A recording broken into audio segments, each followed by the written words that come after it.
প্ৰথম কথাটো হ'ল যে অসমত হিন্দু মানুহে জিকাব পৰা 103টা সিট আছে। এইটো হ'ল ডিলিমিটেশ্যনৰ পিছত যে হিন্দুৱে কিমান MLA জিকাব পাৰে। হিন্দুৱে জিকাব পৰা MLAৰ সংখ্যা হ'ল 103।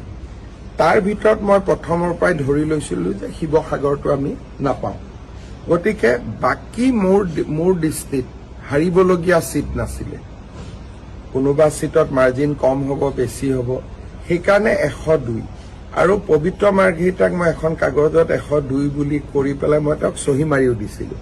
আজি তেওঁ কাগজখন যোৰহাটত দেখুৱাইছে।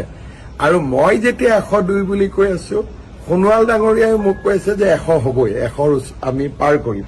গতিকে হিচাপটো আমাৰ একেটাই যে আমি জিকিব পৰা কিমান আছে। কাৰণ আমিতো এতিয়াও জানো যে অসমত একেবাৰে 100%, 90%, 80% মুছলিম মানুহ থাকিব পৰা চিটত জিকাৰ সক্ষমতাটো আমি বিচাৰো বা নিবিচাৰো এতিয়ালৈকে আমাৰ হোৱা নাই।